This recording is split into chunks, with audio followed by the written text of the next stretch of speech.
Faith is the substance of things hoped for and the evidence of things not seen. And faith stands against every enemy that wants to destroy us in the valley of waiting, because that's when faith becomes alive. So do you have what it takes to face the enemies in your valley of waiting? Let's see what the Bible says about that. Hey, welcome to the podcast. I'm glad that you're here for this one. I'm really excited for it. If you're on YouTube, if you go ahead and subscribe to our channel, you can like this video, share it with someone else. We would really appreciate that. If you're listening on Spotify, whatever it may be, we're glad that you are tuned in for this one. Yeah. So we're talking about waiting and faith and not giving up in the valley. And waiting, as you might have heard me say before, is not one of my favorite qualities. I'm not, don't like to wait in lines or traffic. But over the years, I've seen that there is strength in the waiting. There's something that actually happens in me. There's something that Jesus does in me in the times of waiting. And this is actually what we're called to. We're called to live a life of faith. So by its very definition, that means I'm going to believe some things are going to come to pass that have not yet. Yeah. Which implies waiting. A gap. A gap between now and then my level of confidence in that gap, or we could say in that valley. So we're going to talk about this today in a real life application. And so we're excited to have Jackson Glenn joining us today on the podcast. And we've known Jackson for a while, and Truett's known him for even longer than I have. So Truett, how did you come to know Jackson, and what's your connection with him?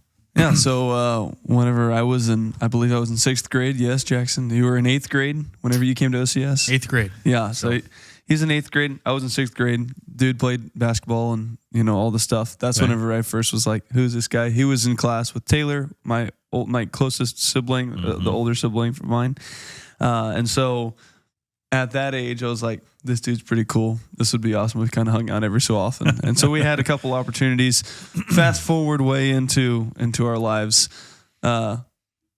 Jackson has a younger sister, and I was interested in her. Yeah. She was interested in me. Jackson helped put us together and all that kind of stuff. So I'm very appreciative of that. So at first it was kind of weird, but now we're at a good spot. So we're good. I was going to say, Jackson has 2 other brothers, and then Chloe is the youngest. I'm married to Chloe, 3 brothers, and it's like, who in the world could ever marry Chloe? Because she's got 3 brothers, all athletes, all this kind of stuff. And thankfully, I was friends with all 3 of them beforehand. Me and Jackson have been close through a lot of all sorts of stuff, and so it's good stuff. We've been some good friends through some high highs and through some low lows of life, and so I'm really excited for this one. Again, knowing your story and knowing you've gone through some of the waiting before, and we've gone to breakfast many times and said, man, what in the world? Like, what does the future look like and all that stuff? So it almost seems like we're walking through similar stages most of the time. Yes. And I think that's so a huge part of our relationship is just being so connected, being brother-in-laws, but also walking through similar stages and just encouraging each other throughout those stages. So it truly is a unique relationship that not a lot of people get to have. Yes. Yeah. Very true. Awesome. It's very true. All right. So Jackson, your story of waiting is related to career.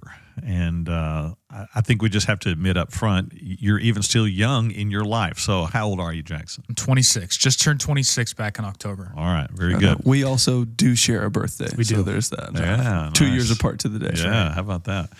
So, admittedly, you're not 40, 50, 70, So those who are older obviously have longer seasons of waiting and know more about that. But even at 26, there are times we experience waiting. And this has been true for you in your career. So let's set the stage for all of this today. Talk about when you were young, very young, dreams, hopes you had about a future. Yeah, I think a lot of people begin to realize kind of their dream when they get into high school. They kind of understand, okay, this is what I want to do with my life, or this is kind of the area where I feel like I'm talented and I think I'd like to pursue this. Yeah.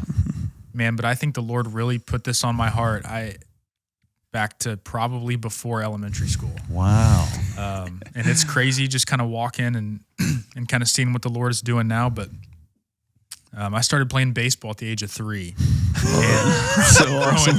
growing up. Is that T-ball, coach pitch? What is that? So it was pretty much T-ball. Yeah. I'm pretty sure the jersey from when you were 3 is like still at your parents' as well. Yeah, it's a real tiny thing. Yeah. So yeah.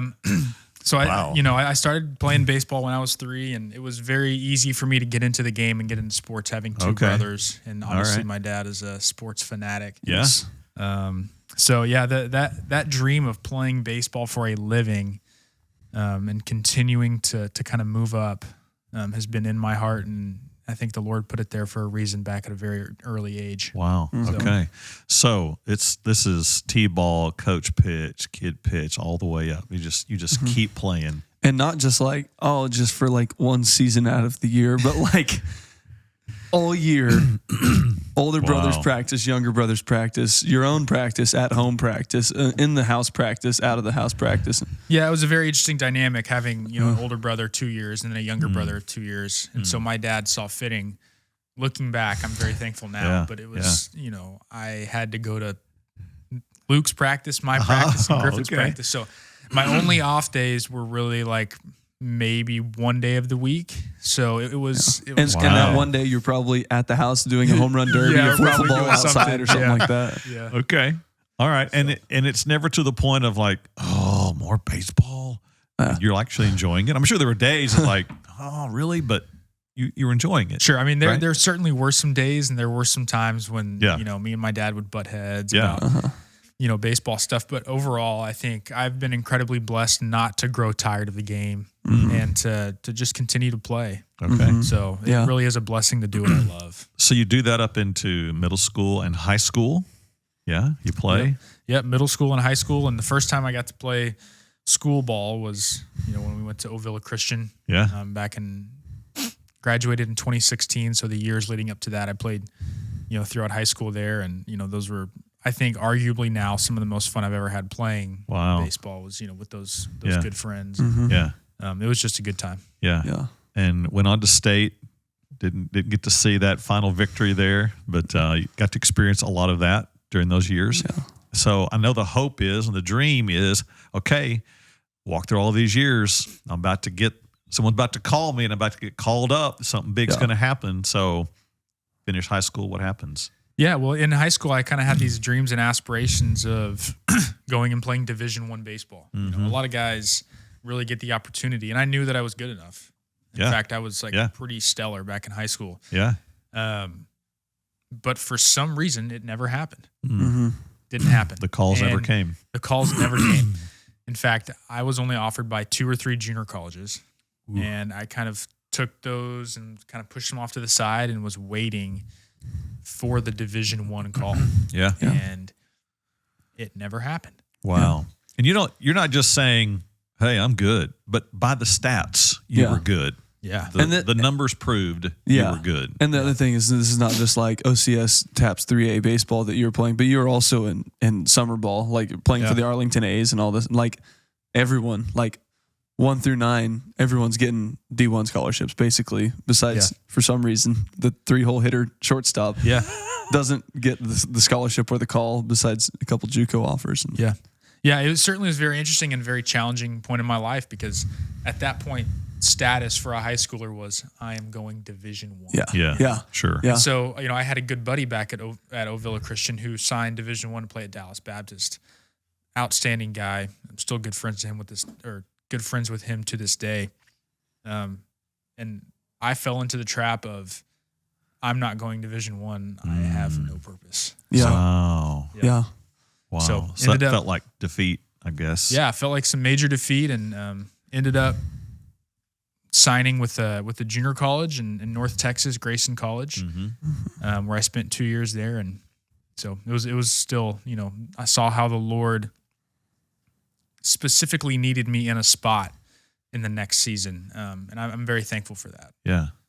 So you held to it. Believe this is still what God's called me to. And then where do you go from there? From junior college?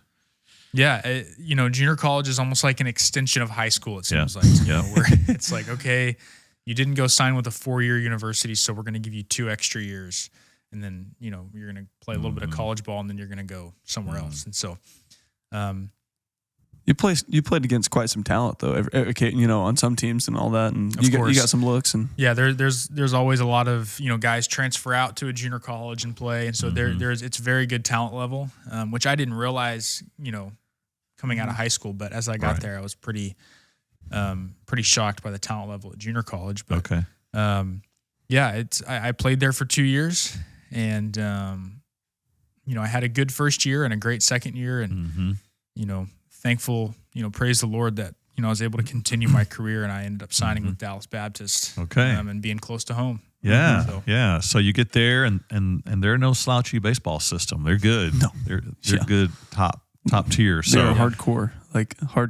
Yeah. Yeah. So what was that experience like being at DBU? Yeah, it was very interesting. It was it's a little different than Grayson College. Yeah, it was very different. There was more structure. There was more, it almost seemed like it was the most professional place I'd been to that point. Okay. Mm-hmm. And that was very new for me. Yeah. It was very good for me. Yeah. DBU is known for their good baseball and for their good academics. And they're just, I think overall they're known for their professionalism and everything that they do. Yeah.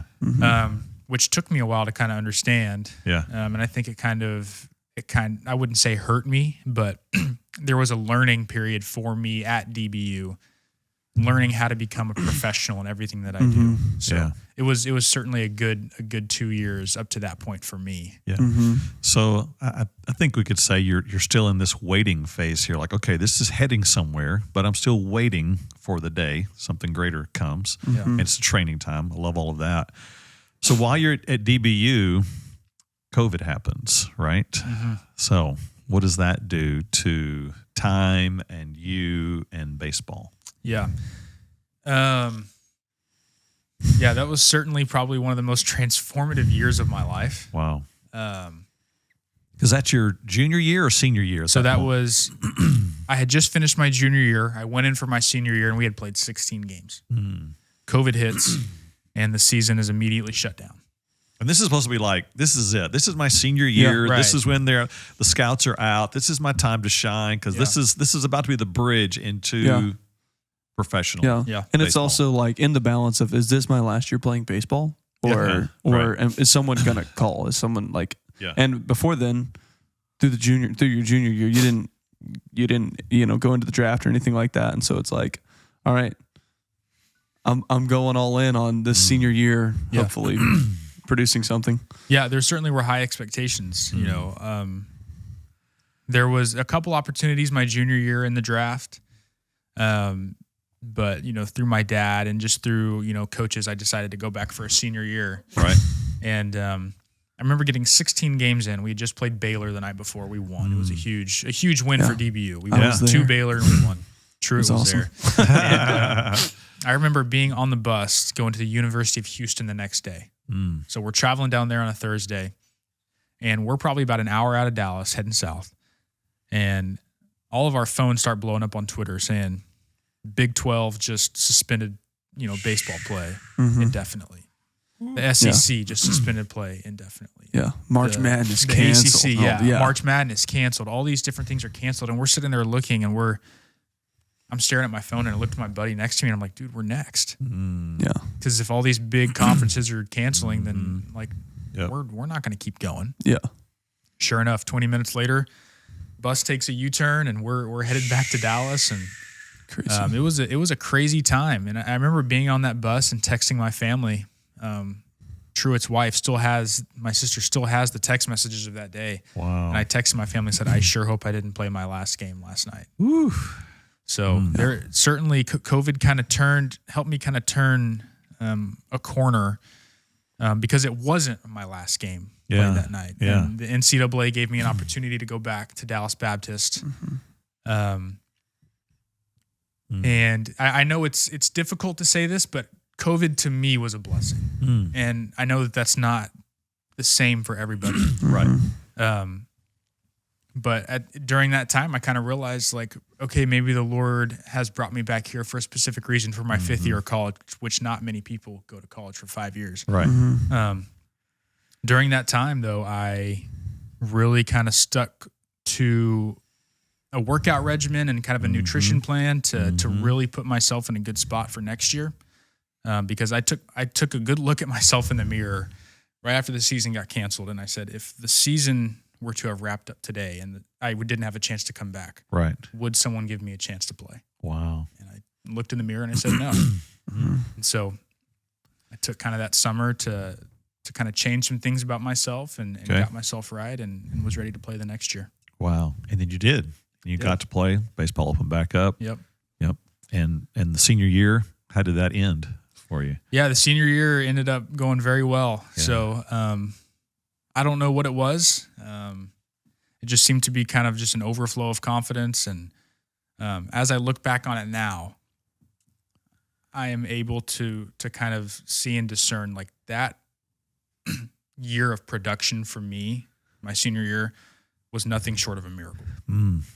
And it all leads up to this point now that the Lord has me here now. And in order to get me here now, that had to happen. Wow. And so it has nothing to do with me doing a certain thing on the field or, changing my body to be more athletic, but it has everything to do with the Lord wanting me in this spot now. Wow. So, wow. And I was going to say that, like, to go back and like kind of through those days, like I remember the day after the Houston series was canceled, we go to breakfast, me, you, and two of the other guys, and we're all talking. And it's like, what in the world does this mean for our future, for our lives? Like, do we have worth? Do we have purpose? And, literally everything, we just put all our eggs in this basket, and now it's like gone. Like, what in the world?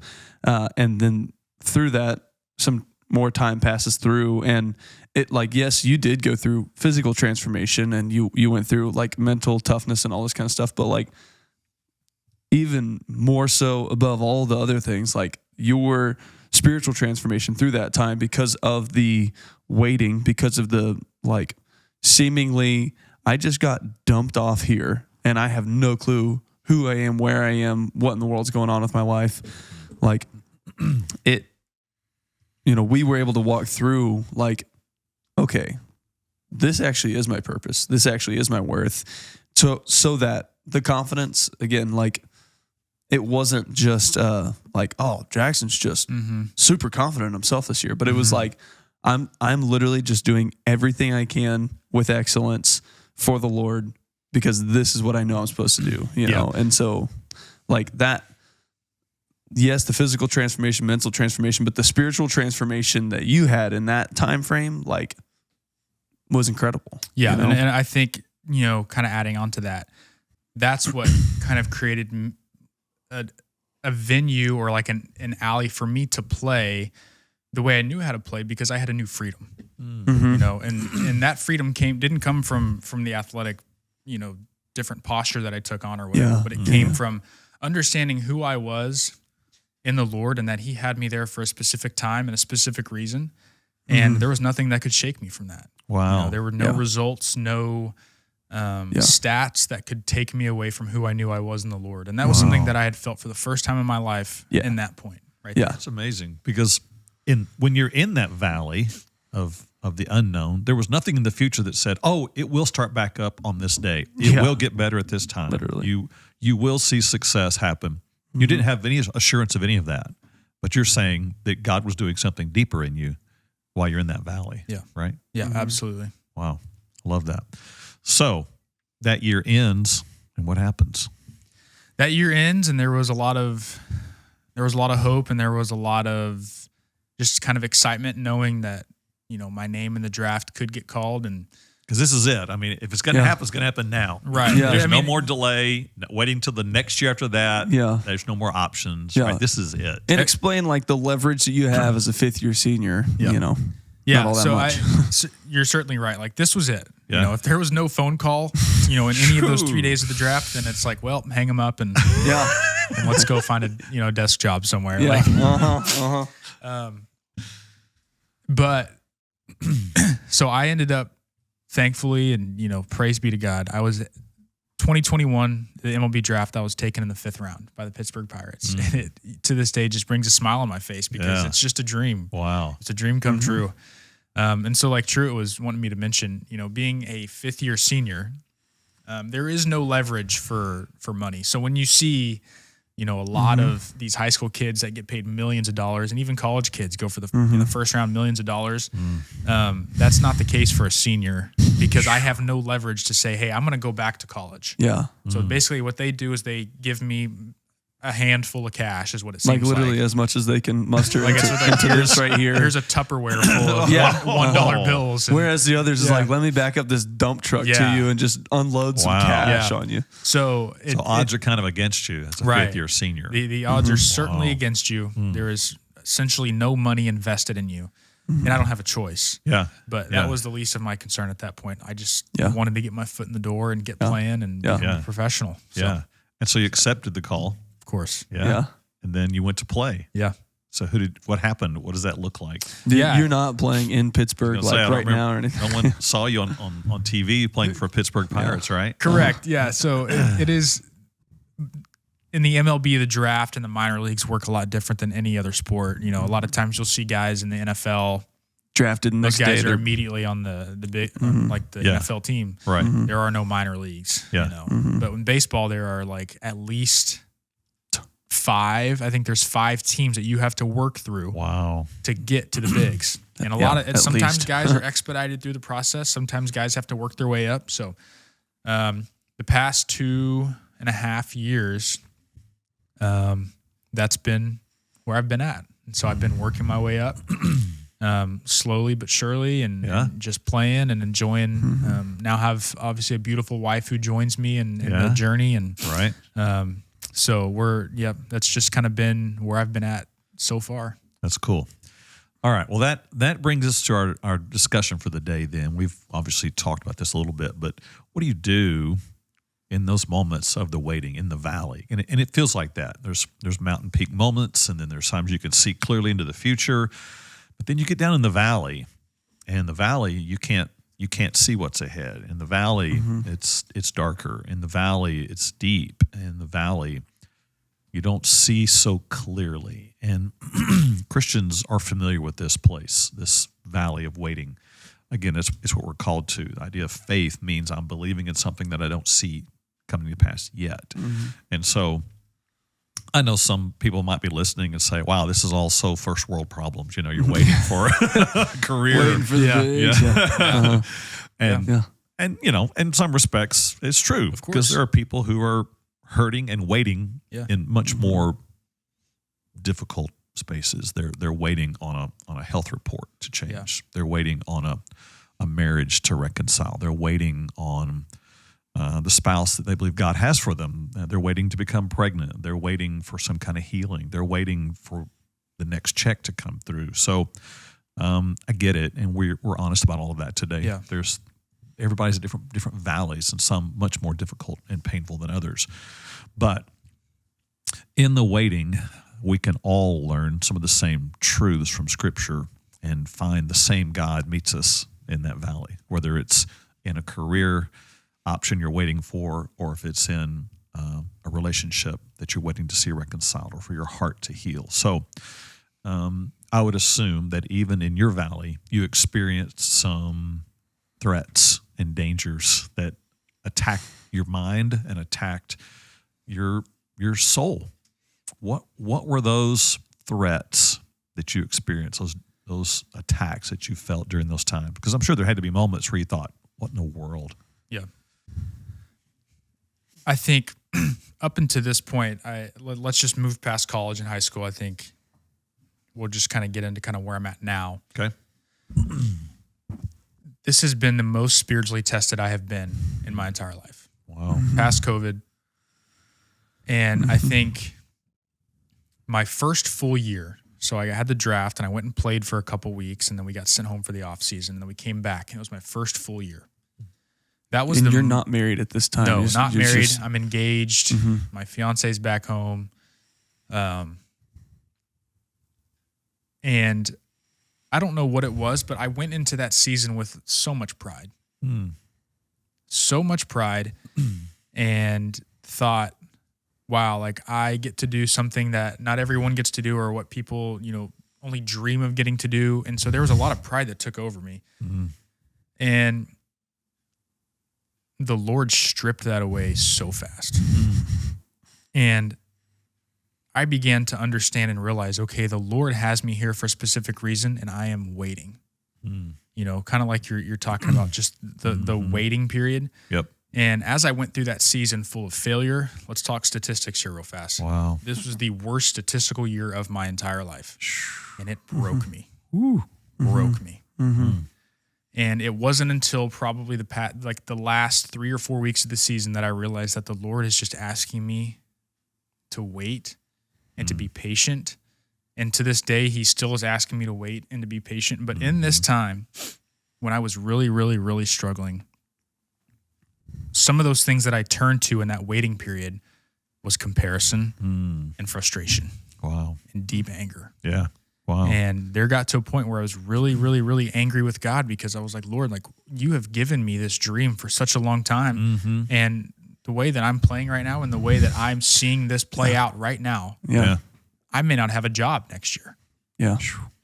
And you got people all around you, I'm sure you're looking at like, yeah, how come they get this, or how come they're doing this and I'm not? And talk about a competitive job. Yeah. There are, 40 guys on each team. There's 5 different teams within the organization. There are hundreds of guys shooting for a 40-man spot in Pittsburgh. Wow. And during that season, I could not help but look around and compare myself to every single person. I would pay attention to conversations they're having with coaches, to how coaches are treating me, to the playing time that I'm having and that I'm not having, to the stat lines that come out the next day. And I will tell you this, mentally, I was gone. Gone. And it was not a good place for me. Not in the slightest. And so I'm here today to tell you, we talk about the waiting period, and there's a lot of people that struggle differently. Well, physically and the Lord providing for me has been fantastic. And, but my struggle was just it was a spiritual struggle. And then there was so much waiting there that I didn't really understand. Yeah. It is in the valley that the enemy loves to attack, because we're more vulnerable in that moment to comparison, and man, that is that's an attack of the enemy, to look at yourself with despair and to look at others, and then the anger and the frustration and all of that wells up within us. And I do want to again set the scene more for those of you who may not have been to a minor league baseball game before. It is not like all packed house, 40,000 people cheering you on every day as you go home to your awesome mansion and you're pulling up in your Rolls Royce and you're making all the money in the whole entire world. It's not that. We went and saw Jackson in Nashville, North Carolina that season. And it's you pull up to this really old baseball stadium where there's 2,500 people there. And it's couple claps here and there. Obviously some stadiums it's mostly different, family and friends for each for their person. The good old locals that are man, here I am. And then you have those who are that's my brother's uncle or something whatever, or whatever. And it's not the most elaborate place ever. And so even more so, it's why am I even putting in all of this work if there seems to be literally no payoff? And it's not like you were there and you're well, at least I've got the fame and at least I've got the money and all this, but it's it literally feels like you're in the back of the desert, kind of a deal, like Moses, where in the world am I, And so again, I'm just trying to set the scene more for the people who are in their heads thinking Jackson's playing for the Rangers every single day. And it's well, not really, not exactly that, because in those moments though, it's very much okay, no one sees this. Why am I even doing this? I'm not having the success. I feel like I'm letting people down, I'm sure, is kind of also that mentality. You get people texting you hey, how's it going? And it's you're keeping up with the stats. You don't have to ask. You know how it's going. Yeah, exactly. So, yeah. And I mean, that's such a great point, is because anything that I saw, or I guess everything that year, hurt me because it took my eyes off the Lord. And that's simply what it was. Yeah. I made it about myself. Wow. And I took my eyes off the Lord. And so you're right. truthfully, if you want to know what minor league baseball is like, go out to the Ovilla Diamonds, in the middle of Ovilla, and like that's essentially where I play. Yeah, like it's a little bit nicer than that. There's the stadium's not bad, but the amount of people that you would see at a little league game there's probably about how many are at my game. Yeah, and so there's no glory, there's no glamour, and from what I expected it to be, I thought there was going to be, but there wasn't. Yeah. And so I was hurt. My pride was hurt, and my eyes were taken off the Lord.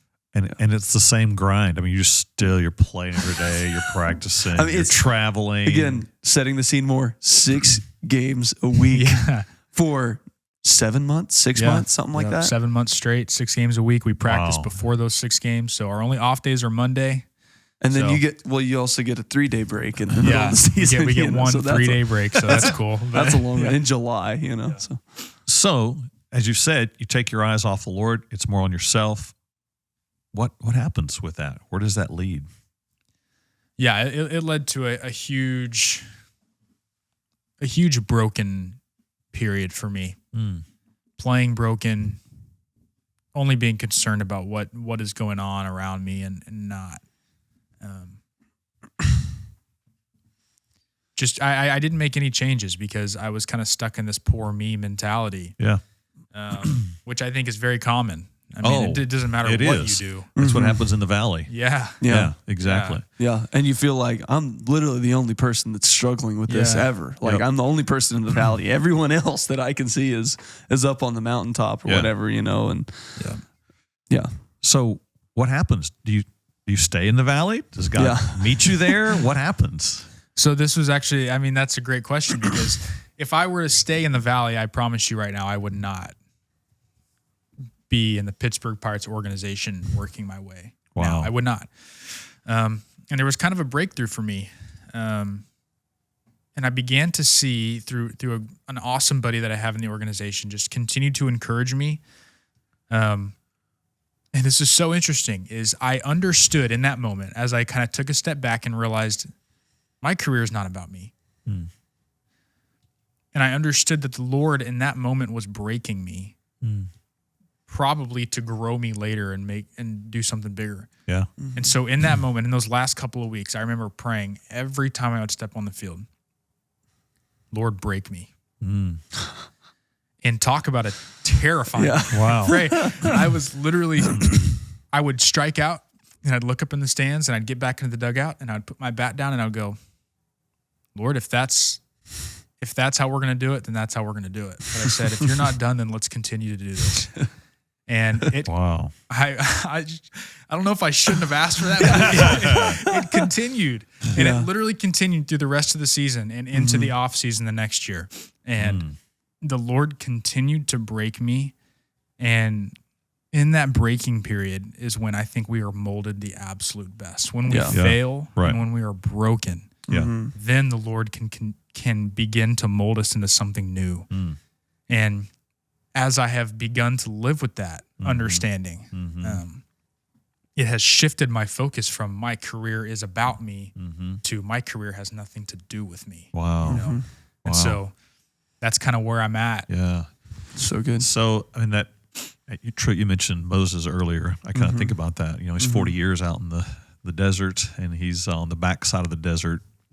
And you think about, again, decades passing of waiting and thinking about the shame and the guilt of what he did and his people back home and what is God's purpose for my life. And then God meets him there in a very unusual way and begins to call him and he begins to wrestle with that, but he calls him and he goes. And you're right. That is the place where God does the shaping is in the valley. Yeah. And nobody looks for that to happen. No. Nobody actually wants that necessarily. No. We want the result, but we never want the pain that goes with it, but that's what happens. So. And I think it's so interesting because I think when I began to kind of change my mindset and see how the Lord is using these valleys to grow me, I thought, okay, that means success is coming right after. It's all right, Lord. Yeah, like next week, I struck out. That means home run next time. Next week, I'm going to have the greatest week. I'm going to be player of the week, and we're going to be moving. And a lot of times that's not how it works. Exactly. And so for me, I don't know if anyone listening to this, got a chance to see Brian talk. I don't know if it was last week or the week before, but we talk about this abundance mentality. Yeah, exactly. As opposed to this scarcity mentality. Yes. And boy, talk about a powerful topic. I think that's where the Lord had changed me from having this scarcity mentality of, I want these things that I don't have, and I'm going to compare myself to other people. Yeah. But now the Lord has molded that into, look at what I've given you now. Yeah. Look at how much I've given you. And look at my life and your life now. And one of the coolest things that I think that it has brought me to is this. I was endlessly chasing this idea of greatness and endlessly chasing this idea of success. But the Lord has molded that into, no, I want you to pursue excellence. Wow. And I'm going to get fired up right now. Yeah. Come on. Let's do it. A lot of people are wondering kind of like, what is the difference? Yeah. And this pursuit of success and greatness has nothing to do, it has everything to do with you comparing yourself to others and working so that you can be better than others. But when the Lord calls you to a pursuit of excellence, only thing that I'm concerned about now in my pursuit of excellence is growing to be more like Christ and taking the gift that he has given me and just becoming excellent at it because it glorifies him. So that's how good. nasty is that? Yeah, that's good. That is just, I mean, that fires me up to, Yeah. that promotes hard work in my heart more than it would to just go and try to be better than somebody else. Yeah, because greatness really is all measured externally. Yeah.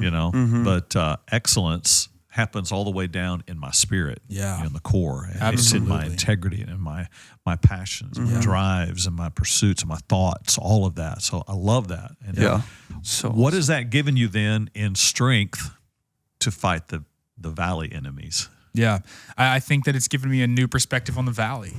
It's given me a perspective that, we joke about Jocko saying, good, But when I do go through the valley, that's good. And that means that there is growth coming. Growth that I don't necessarily know what that looks like. But I trust that the Lord has me in a valley for a specific reason and that he's molding me from it. Exactly. And so that makes the valley so worth it because we don't necessarily see the way out, but we say, God, I'm going to pursue excellence and I'm going to allow you to change me inside and allow that to grow on the outside. And I just want to see what you have to do, and it becomes not about me. A pursuit of excellence is not about me. It's about so good. It's about the Lord. So That's good. And isn't it interesting that God uses other people to help us see that? Because alone in the valley, you rarely come to that conclusion. But you had a buddy who helped you see it. And I'm sure that's happening even right now. I mean, it's just reminding me of truths from my own life. And I'm sure anybody who's listening is thinking, wow, that's encouraging for me. It's important because the enemy loves to isolate. And if he can isolate, he'll destroy you. So in the valley for you, some other great things happened. So talk about some really powerful things that have happened in the last year. 2 years. That is such a good point. In the valley, other things happen. And I feel like it takes the focus off of, off of myself and what I was wanting to pursue. But the Lord had poured on so many other blessings in the valley. And one of those is just me getting married to my beautiful wife, who now supports me in the best way possible, and goes through a minor league season of all this turmoil and all this stuff. Of your husband's gone six evening or 5 evenings in a day. She's showing up to the field. She's been to more baseball games in the past year than anyone has in their entire life. Fact. Because again, minor league baseball is like what, 140 games? Yeah, we play about 140 to 150 games a year. In wild. 7 months. So we calculated she's been to over about 110. Which is just, she's such a rock star though. And what was so beautiful was I remember getting called up into the AA team. And that week that we got there, we're sitting down and we find out she's pregnant. And that's awesome. It's those blessings that the Lord just bestowed on us that made me realize even more than I already have. Life and my career are not about me, and that there's more. You know, It's good. and so the Lord has been so good to us, not necessarily in just the movement of my career, Yeah. but just in showing us how good He is Yeah. to people that love Him. Yes, That's true. exactly. And it's just Exactly. it's so powerful just to experience that. So Yeah. good. Yeah. And there still hadn't been a call yet from any higher yeah. ups. You're still playing baseball Yeah. for a Yep. minor league team, Yeah. waiting for a dream to come true. Yep. Yeah. Yep. Still in it. I'm still in the waiting period, Yeah. Yeah. but this time the waiting period feels different. Yeah. And not Yeah. because I have these expectations of, moving up and I Right. have this, I'm going to be in the bigs next year. Right. I do think that there is some value and that there is, I do want to look forward and I want to be content but never complacent. Right. Idea. Right. Yeah. I still Exactly. want to work and pursue excellence so that when the Yeah. Lord does see an opportunity, I can go. Yeah. And it's still a dream of yours, Yeah. but it sounds like there's been a little bit of this separating of like, okay, that is a dream, but it's not my identity. Absolutely. And that's an important So step. good. Absolutely. Important statement. Yeah. And again, I think that's so real again for all of these areas that people are waiting. Like, this is a dream that I have, but Yeah.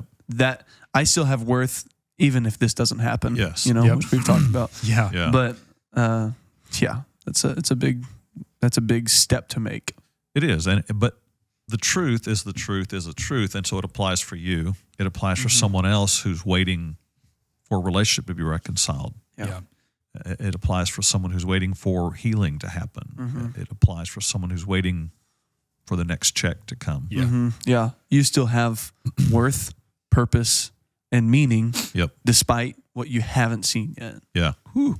Say that one more time. You have worth, purpose, meaning despite what you haven't seen yet. Yeah. Yeah. Despite what you haven't so seen good. yet. Yeah.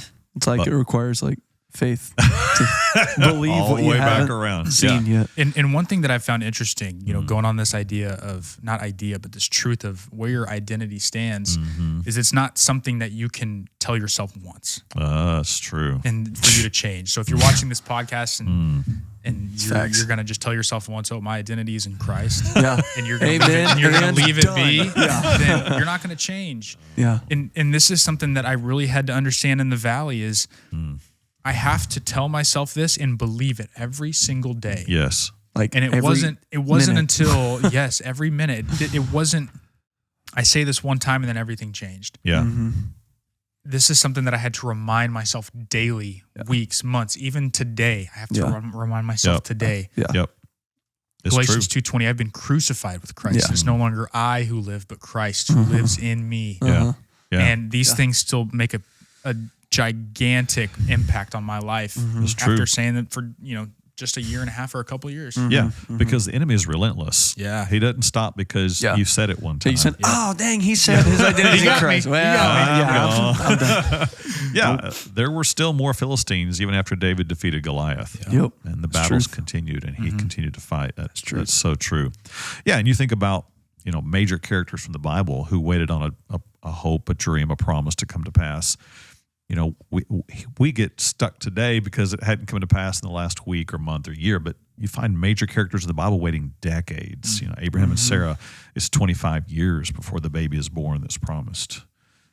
Joseph is 13 years waiting for the dream of being great to come to pass, and he's struggling and suffering in the midst of that. Moses is 40 years before he gets the call to go back to Egypt. Noah, 120 years building an ark, waiting.